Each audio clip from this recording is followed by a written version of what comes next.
This video contains a brief, simplified retelling of real historical events and figures. If you're interested in learning more about them, we encourage further reading. Welcome, lords and ladies, to the history of Stronghold Crusader, where, as you may have guessed, we'll be venturing eastward to recount the intense and complex history that inspired Firefly's second oldest title. We will recall the historical accounts surrounding these religious campaigns, the ambitions, the destinations, the victories and defeats, and the figures who played key roles throughout its pivotal confrontations. Greetings, sire. The desert awaits you. The story of Stronghold Crusader begins in the late 11th century, during the High Middle Ages. The holy city of Jerusalem, sacred to Muslims, Christians and Jews alike, has been captured by the Seljuk Turks, looking to expand their rapidly growing Seljuk Empire. Byzantine Emperor Alexius I sees this takeover as a threat to his own empire in Southeast Europe. He appeals to the head of the Roman Catholic Church, Pope Urban II, asking him to rally Western Christians from all across the Holy Roman Empire and embark on a military expedition to Jerusalem. The goal of this expedition? To reconquer the Holy City and its surrounding counties for the Christian Empire. The first three crusades spanned approximately 100 years, from the 11th to the 12th century. Stronghold Crusader's first historical campaign, The Call to Arms, was written with Europe's earliest expedition in mind, and guides players from the Crusaders' landing point in Constantinople through the feudal states of Antioch, Tripoli, and finally, Jerusalem. The Call to Arms features many challenges that these initial Crusaders faced throughout their march to the Holy City. Starvation in Nicaea, burnt resources on the road to Heraclea, and raiders in Antioch and Arca. These trials became tutorials in Stronghold Crusader, introducing fledgling lords to the obstacles they would face in the desert beyond. But, in addition to portraying the Crusaders' contentious pilgrimage, this journey into the Middle East also gave rise to new environments to explore. Vast dunes of sand and sun-scorched cliffs, beautiful oases, and charming camels? Yeah, let's go with that. Not to mention the grand sandstone fortresses of the Crusader state's key settlements, which were carefully reimagined in Stronghold Crusader to honour the imposing structures seen in historical illustrations, while also posing a challenge to those who would attack or defend them. Take Mission 3's Antioch, for example. Aptly described as a strong and difficult city to attack, it took the Crusaders 8 whole months to fully conquer its walls. Part of that victory was attributed to European commander Bohemond of Taranto, making contact with a Christian soldier within Antioch who opened one of the city's well-guarded gates and allowed the European armies to invade. However, it's not only the breaching of Antioch that Stronghold Crusader acknowledges in this mission. The real Crusaders' supplies all but ran out during those 8 months, and they were forced to scavenge the surrounding areas or die from hunger. They also faced disease, hallucinations and desertion.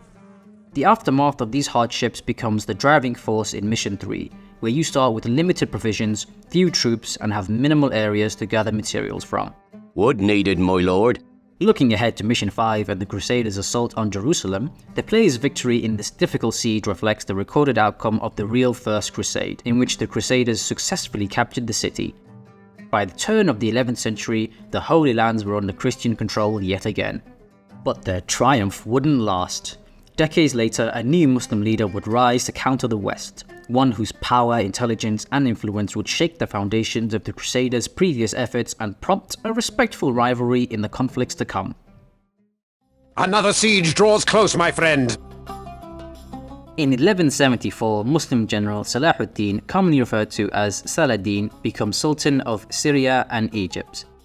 A man of great wisdom and military might, he swiftly forms plans to weed out the remaining European forces in the Crusader states and restore the Holy Land for the Sunni Muslims.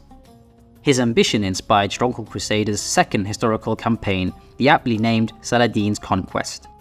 As a commander of Saladin's army, Arabic fighters are at the player's disposal as they follow in his footsteps to retake the Holy City, dealing, as he did, with rebels in Damascus. Betrayal at the hands of Prince Reynold of Kerak, resistance in Aleppo, and the infamous Battle of Hattin, where dehydrated and demoralized Crusaders would struggle against Saladin's military sense and were trapped within their own hilltop camp. As told in historical accounts of the time, Saladin is characterized in-game as a diplomatic and decisive leader, encouraging prosperity in his land and governing with confidence. He's also more merciful than his European adversaries, shown in the aftermath of his victory in Mission 5. With Jerusalem recaptured, he indeed allowed Europeans to buy their freedom or be drafted as slaves, instead of ordering their deaths. It is this shift in the balance of power and the undeniable triumph of the Muslim forces that spurs a third crusade in 1189. Chronicled in Stronghold Crusader's third historical campaign, the King's Crusade, this expedition was fronted by the most powerful Western leaders: Holy Roman Emperor Frederick I, French monarch King Philip II, and King Richard I, also known as the Lionheart. A fearless military master and ruler of England, Richard the Lionheart is the most experienced commander of the three. He wields soldiers and resources with formidable force, prioritizing offensive strength in battle above all. It's claimed that he and Saladin, despite never meeting in person and fighting for opposing sides, were in fact deeply respectful of each other. They waged several skirmishes during the Crusaders' march southward, and though Richard scored considerable victories against the Muslim leader, such as the Crusaders' defense of Tyre in Mission 2, their continuous mutual respect was documented by historians at the time. Of the three European leaders, Richard would be the one to get the closest to Jerusalem. Mission 5 recounts the Crusaders' siege on the city of Jaffa, in an attempt to secure this fortified land as a much-needed military foothold before their final push to the Holy City. Jaffa's sturdy and sought-after defences are recognised in the mission's map design, with increasingly strong towers, gatehouses and walls to both break down and rebuild. The Crusaders' heavy cavalry is also represented here with several hard-hitting and tanky troops. But even after this fierce confrontation and prevailing over Saladin's counterattack, the king did not pursue Jerusalem any further. Poor weather, diminished units, dissent and sickness hindered any chance the Europeans had of attacking and holding the city, and so a truce was struck between the Lionheart and Saladin, establishing years of peace for the region. Events have come to a pretty pass when a king must cower in his castle, but cower I must. Though Richard would come the closest to retaking Jerusalem, it is Emperor Frederick who would be the first to depart for the Holy Lands, with supposedly the biggest army seen in the Crusades thus far.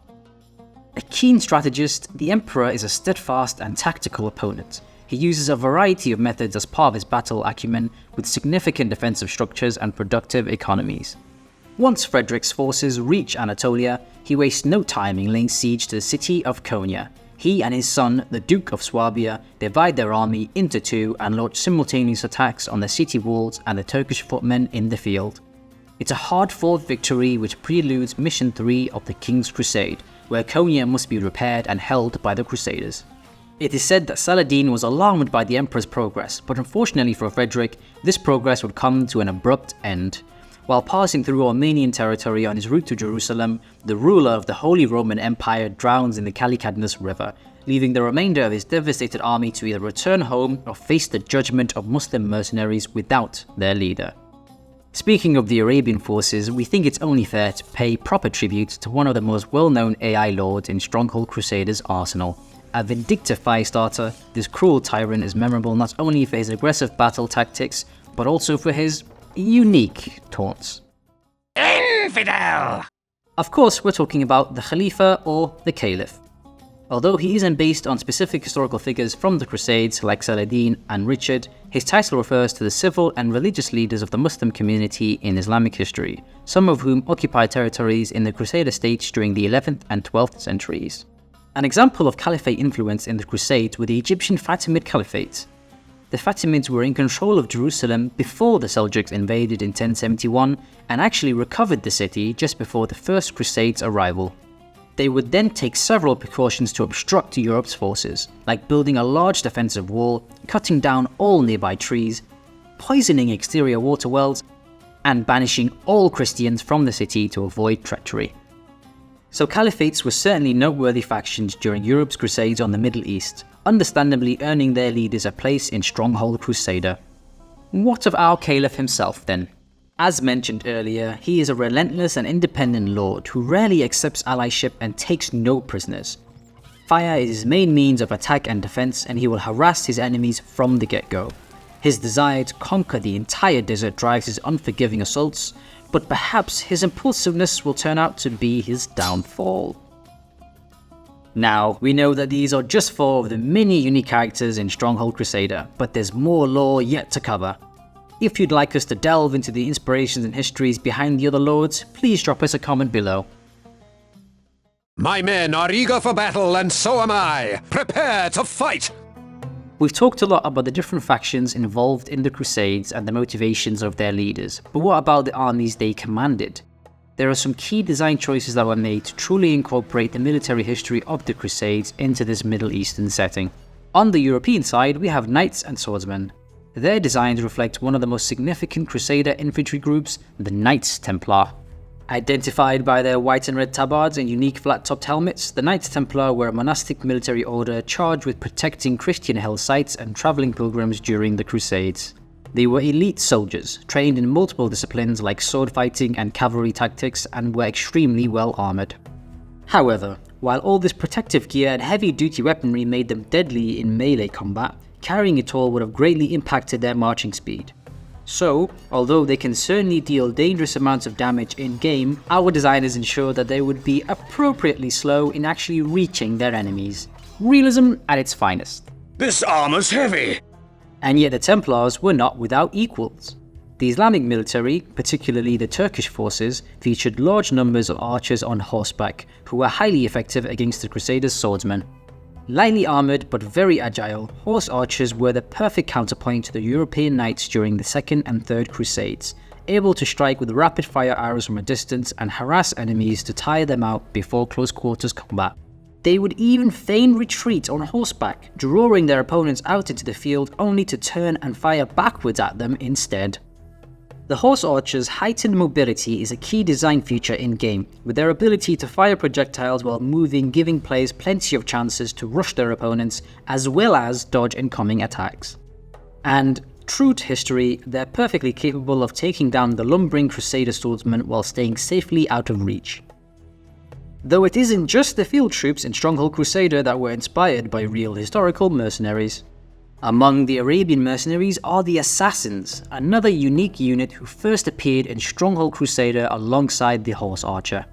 A favourite troop of the Nizar, they're capable of scaling walls with their grappling hooks, disrupting buildings, and swiftly taking down enemy lords with their sabres. The Assassin unit, and by extension the Nizar himself, are partially inspired by the Nizari Ismaili, a breakaway sect of Shia Islam who lacked a full-scale army. Their select group of trained insurgents relied on stealth and targeted attacks in their warfare, such as infiltration and of course assassination. One particular instance of the Nizari Ismaili's presence in the Crusades occurred around the end of the Third, where it's claimed that the elected Crusader king of Jerusalem, Conrad of Montferrat, was assassinated by Nizari agents just days before his coronation. It should be noted that the term assassin is presumed to have been used as a derogatory nickname for the Nizari by the Crusaders. Although the Arabic terms Asas and Asasiyun, meaning people following the foundations of the faith, are present in Nizari texts, it's said that the Crusaders instead derived their assassin as a misnomer of Hashishi or Hashish eater, aka consumers of marijuana. Evidence suggests that the Europeans deliberately misinterpreted Nizari culture, retelling incorrect stories back home as baseless hostile rumours that judged methods they believed the Nizaris practiced, without any proof. Nowadays, the word assassin is a broad descriptive term used to describe covert operators, usually killers, in modern fictional and non-fictional media. However, we decided it was important to acknowledge its origin within the context of the Crusades and within Stronghold Crusader specifically. The Assassins add a brand new element to Stronghold 1's established siege gameplay. As long as no enemy units are nearby, Assassins can remain invisible to everyone but their own lord. Players can sneak into enemy castles and overthrow their defences from the inside, rather than simply pummeling their gates and towers with brute force. Victory! We hope you enjoyed this historical recap of the world of Stronghold Crusader. We couldn't get around to talking about every campaign and character today, but if there's something from the game that you think deserves its own lore deep dive, then let us know in the comments.